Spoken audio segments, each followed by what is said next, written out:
Dover Downs is the setting for the Matrons, some of the oldest and most prestigious stakes in the sport. Let's get right into the three-year-old matron action now, starting with the talented trotting fillies in their over $148,000 event. They go into the far turn now, and Bellini and Dexter go up and get the lead. They go by 3/4 and 123 and 4 around the final turn. Bellini goes right by, opens up 2-3 lengths. Dropping back a bit is Money for Lindy. Then it's You Oughta Dream, and they're coming to the top of the stretch and pulling away with every stride. Out there by 5 or 6 widening lengths is Bellini. Darlene Hanover coming on the far outside, trying to get second. They come through the stretch. Bellini is all alone coming toward the wire. Bellini is in front. You Oughta Dream is holding second right now. Bellini, owned by David McDuffie, wins in 152-2 with the 2019 and 2020 United States Driver of the Year, Dexter Dunn, at the controls. Trained by Nifty Norman, the Hambletonian Oaks winner, who is the daughter of bar hopping, won by 6 lengths. Let's join Dover Downs Publicity Director Al Krasuski in the winner's circle. Dexter Dunn drove Bellini tonight, 153 and 4. She's just been awesome. Tell about the trip. You left out of 4th or 5th. Any concerns during the mile? No, not at all, really. She's, the elimination in the final on the British Crown, she just probably the best she's felt, and tonight again, she's probably the best she's felt all season. And we got away handy enough. She sort of raced most of the season that style, just getting away, not doing too much early. And the speed was hot enough there that first quarter and first half for her. And she, once I moved her down the back there, she was ripping to get into it. Well, she looks like she takes care of herself, and most of your races are coming from off the pace. This is a speed racetrack. Did you have any concern as they went? They went to the quarter 27 and 3, 56, and then you just buzzed that third quarter in 27 and 4.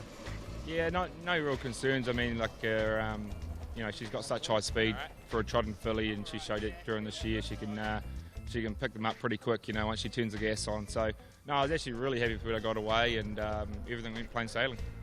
Do you know if Nifty has any future plans for Bellini? Well, I know she's going to be bred at the end of this year, I think. So there might be one more race there maybe for her, depending on what they do. But she's had a great season. It's been a pleasure to be a part of it. Dexter, congratulations. Safe trip. We'll figure it out, buddy. Our matron coverage continues with the over $156,000 event at Dover for three-year-old trotting colts. they go by 3/4, 124 and 1/5. They make their way around the final turn. Swingforthefences continues with the lead. Incommunicado is there. On the outside, in range, up into third, back to fourth. That's Capstone. And they're at the top of the stretch now, turning for home. Swingforthefences comes off the turn with about a 2-lane lead. Swingforthefences down toward the inside. Incommunicado in range on the outside, coming toward the wire. It's Swingforthefences to win it. Swingforthefences in front. Incommunicado and in range in 152 and 1. Swingforthefences, owned by David McDuffie and Ellen L. DeVisser, hit a home run in this division with a wire-to-wire 152 and 1 triumph. The sophomore trotter by Swan for All is trained by Melanie Wren and driven by her husband, Peter Wren. Get in the winner's circle with Peter Wren. David McDuffie having a big day. Yes, Bellini, I think he's going to buy some land here in Delaware. Swingforthefences wins in 152 and 1. The Matron Stakes 3-year-old Colt and gelding trot. This horse shipped in, been racing primarily in Indiana Hoosier Park. He did quite well there. Did you have any concern going to the smaller racetrack here at Dover, the 5/8? No, I thought he'd handle that real well. We raced him on a really bad track at Delaware during Jug Day. It was the only time he ever shipped before that, and he got around there fine. I didn't think he'd have any problems here. And it was probably to our advantage that he hadn't had to ship. I mean, these poor guys have been shipping every week, long distances. I'm sure a lot of them are tired. He hasn't left the state line until today. So That was your intent all along, to just go right to the top, because this horse obviously it's speedy, but nobody's tested him, and we were going to see if he's going to get tested tonight. Yeah, I think that was it. I mean, naturally I wasn't going to be too stupid about things. I didn't have to have the lead, but it worked out well for us, and he's handy. So, it was speed track, and a short stretch, and he's used to a quarter-mile long stretch, so he wasn't sure if we were done or not. Any future plans? At this moment, he's got to go back. He's got a couple more stakes at Hoosier, and then we're going to talk it over and see what we're going to do with him. The owners is up a lot up to them, yeah. Well, if we need a bank loan, we know who we can go to, David McDuffie. Congratulations, Peter. Safe trip. Moving on to more matron action, it's the 3-year-old pacing fillies division, racing for almost $130,000. They go by 3/4. In 121 2/5, they race on the final turn. Scarlet Hanover being joined by Test of Faith. Blue Diamond Eyes right there. Not going on was Grace Hill. They come over toward the top of the stretch and turn for home. Scarlet Hanover and Test of Faith right together. Test of Faith on the outside gets the lead. Coming off the rail and coming 3 wide is Blue Diamond Eyes coming through the stretch. Getting the lead, Test of Faith, Blue Diamond Eyes into second. Test of Faith is in front for Dave Miller. Test of Faith, Blue Diamond Eyes holding third. Scarlet Hanover in 149 1/5. Test of Faith, owned by Melvin Siegel, Kentuckiana Racing Stable, and Eddie Gran, continued a dominant season with her 14th win out of 16 starts. The Art Major Lass, trained by Brett Pelling and driven by David Miller, crossed the wire in 149 1. Test of Fate wins the matron for 3-year-old filly pacers, 149 1. Brett, tell us about the journey with Test of Fate. Well, she's raced that way before. She's so honest and everything. They've got to try and find a way to beat her, and we knew there'd be a big fraction going out of there, and I kind of guessed that's the way the race would go. But she's shown us before that she can handle anything thrown at her. So you're always worried, but she always gives her best. Any future plans for her? Her future plans, I think she's going to go to Becky's home and sit in the paddock behind there for about the next 2 months, and then she'll come back to us again for next year. Horse of the year, you think? I think she deserves it. I mean, her win-loss record's impeccable, and she's made the money. To me, she's probably dominated a single division more than any other horse. So, I mean, I'd vote for her. Very good, Brett. Continued success. Thank you.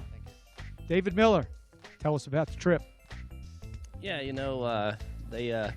the rail horse pushed off pretty hard, and I could have kept the 2 hole closed, but you know what? I just didn't want to get caught up in a big half, so she's pretty strong. I was going to say she looks like she's getting stronger and stronger, and it doesn't matter whether she leads or comes first up. You went the 3/4. They went the 3/4 in 121 2. That's a 26 2/4 to win in 149 1. Did you have any anxious moments at the head of the stretch? No, she still felt real comfortable, and I was just sitting there just waiting until we got into the home stretch before I really asked her. Very good, David. Continued success. Thank you. And last but certainly not least, let's check out those sophomore pacing colts in matron competition, going for a purse of almost $165,000. They race by 3/4, 122 3/5, 26 1 on that fraction. Midway on the final turn, Charlie May. Lose Perlman on the outside. That's Circle. That's Chase H. Hanover down toward the inside, and they're at the top of the stretch, turning home. Charlie May's got the lead. Lose Perlman on the outside. Charlie May. Lose Perlman toward the inside. That's Chase H. Hanover. They come for the wire. Lose Perlman after Charlie May. Charlie May in front. Charlie May, owned by Don Tiger, set off all the teletimers and held on to win by a neck for trainer Steve Carter.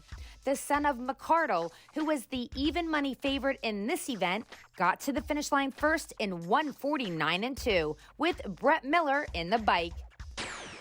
In the winner's circle, the 12th race, the Hap Hansen Matron Stakes 3-year-old Colt and Geldings. Charlie May, you wanted to go right to the top tonight? Well, it just seems like Dover is a speed favor in track most of the time, and I was hoping I could get away at least in the top 3. Fractions 27, 56 2, 122 3. Went at 26 1/4. The last half in 53 seconds. Did you have any anxious moments? You know what? He is a horse that does give you anxious moments because he takes care of himself, and he's probably smarter than me. He'll let a horse get right to him.